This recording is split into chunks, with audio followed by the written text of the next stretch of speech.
obviously get the pulse of our team, and I feel good about our preparation this week, and it's like a normal week for us in terms of what we do and how we do it, and our guys have responded in the appropriate manner. And so it's starting to feel like a routine for us, I guess is what I'm saying. We went over situations today and, prepared ourselves for Virginia. And, excited about the challenge. So I just think it's, we're at that point now where it's a good routine. Our guys are locked in and focused on the preparation. So, we have one more day tomorrow, and we'll head out tomorrow afternoon and finish off our preparation and play on Saturday. So with that, questions? Kind of week practice that Dexter Williams had for you? Pretty good. I think he'll have to be involved in the game plan. Certainly not not ready to handle everything, but feel confident enough that we'll get him in the game, and we think he's got a chance to certainly help us in the rotation. Josh Adams had an extra pep in his step, knowing that it's not just spot duty this week. Does he approach things like pretty consistently rather than? Yeah. I think he probably sees himself playing more, and because of that, he's maybe thinking a little bit too much this week. It's kind of worked in the reverse there. I think it was a little bit better when he didn't know that he didn't know. But no, he'll be fine. He's very conscientious. So I think the best way I could put it is that both of those freshmen are still learning, and they're young, and they'll both have to play and play roles in our game on Saturday. How did Malik handle that was real success? I mean, that was national level success that he had. No appreciable change at all. I mean, he great in the meetings all week, and just the same guy. And I don't expect any change in Malik, regardless of whether it's adversity or success. He's been around here a long time in the sense that he knows how to handle himself. He knows what to expect week in and week out, and I think that he won't be. I know this, that he won't change in the way he prepares himself, and that's a good thing. Brian, there was a video clip of the Showtime series that showed you talking to the team with Ronnie Stanley saying he couldn't accept his captainship. Right. And you mentioned making a mistake, but he loved the team. And we had spoken to him, and he had said, it won't change the way he leads, but he wants to be a captain. Are you able to tell us why he couldn't accept his captaincy? Yeah, I prefer not to. I think that's something between myself and our team. And I think it was unfortunate that clip got out. But here's what I would say is that I can tell you that I have no problem with Ronnie representing our football team. His integrity and his character is not in question here. And certainly I would say that if we had something here that was such that I'd have to back away from him. And I think you guys can read into that. So he's still a captain in our minds in terms of the way he handles himself on a day-to-day basis.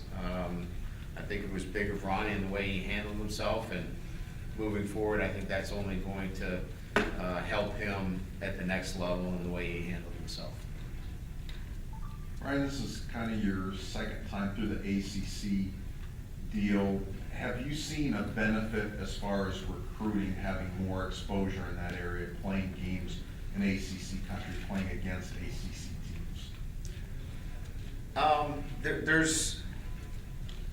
I don't know that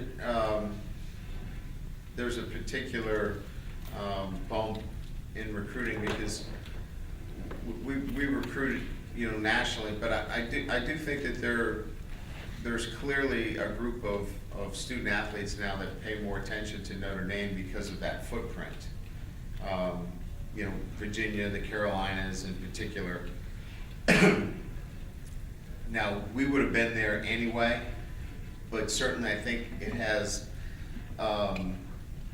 given us, you know, more notoriety in that area.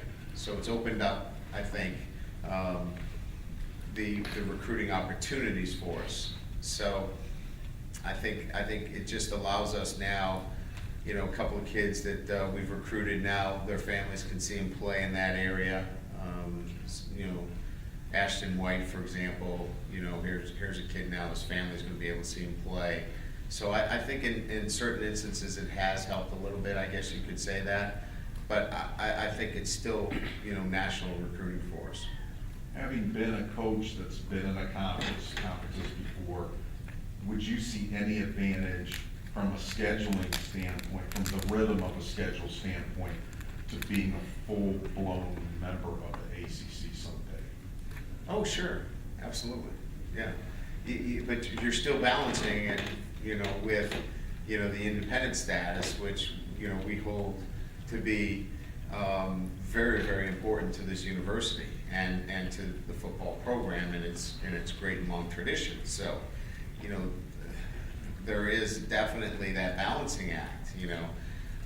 The USC and Stanford and Navy alliance there that we feel very, very strongly about, and then being able to play our Shamrock series is, you know, obviously those all are now at jeopardy when you talk about, you know, playing as a conference affiliate. So,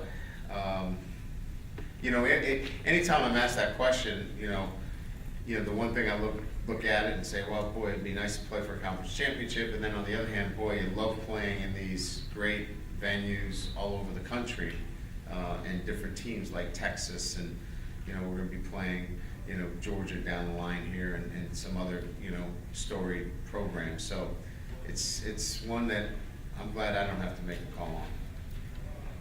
Frank, and you like to move your guards, pull your guards, and Quentin Nelson was on the run a lot last week. How much has he improved athletically, trimmed down from last year? Is he way better prepared to do that this year than last year? Well, we were really impressed with his ability to move this summer when we had our OTAs in June, and then Coach Longo was in his reports noting that he was out there running with Mike McGlinchey, and so, you know, we felt like that gave him a great edge in that guard position with him and Elmer being able to pull and move. So I think that was we weren't expecting that. That was kind of an added, I don't want to say surprise, but it was added to our evaluation and what he could do for us. Because we knew he was big and strong and he could work in a box, but then his ability to get out in space and move was definitely an added bonus to his profile. I don't think any of us realized that Pat Eilers was still going to be contributing this year. Is it in the same role as he doing? Yeah, it's probably not had as much time. You know, he's doing a lot with development, but is doing some volunteer work for us as well. Saw your clip with Rich Eisen, and he brought up his alma mater, and you said the possibility of Notre Dame and Michigan meeting again is trending up. Can you comment further on that? Yeah, you know, I think that I think what we're saying is that what I was trying to say is that, you know, that's a game we definitely want to get back on the schedule, and you know, I think that you know, with certainly, you know, the rivalries in college football being such, you know, it's just a game that it's on our radar. Let's just put it that way. You know, that we're looking at it now. There's a lot of juggling that would have to go on. I think they're locked into, you know, the mid 2020s, and we would have to be creative with maybe, you know, different games and such, but, I think my statements were, it's a game that everybody wants to try to get back in front of them. And how quickly we can get it going, starts with this kind of comment, and then it gets the ball moving, and how quickly we can get it going. At least this gets the momentum going for it. I'm not gonna get it done myself, let's put it that way. But I think you can tell I would like to get it going. To your knowledge, have there been any discussions or talk between the schools or anything? No, like I don't that? think there have, no. And by creativity, do you mean like a Shamrock Series type one-off? I think you have to look at all those options that are out there, yeah. And again, I'm not in charge of scheduling, nor do I have the schedule in front of me to give you exact dates, but, you know, I thought it was a good time on Rich Eisen's show. He's a Michigan guy. If we were gonna get the thing going, I thought it was a good time to crank it up a little bit. We did not see Jay Hayes or Grant Blankenship last week. Are they in the rotation, or are there any plans to withhold them 4 years on? No, they're certainly guys that you'll see it sometime during the year. Yeah, they just, you know, in terms of, I think Bonner played, and you know, got some reps in the game. You had Peter Mockloy in there. Yeah, for the first Pete time. played, he did a What's nice he job done for us. to- Yeah, Pete's done a nice job, really come on and given us some solid play inside. But no, you know, it's a long season, and I expect both those guys to eventually contribute for us. We're not down on them, it's just, you know, we've got some pretty good depth there. Any injuries this week? Other than my chest cold, no, sorry, nothing to report. Good? All right, thank you.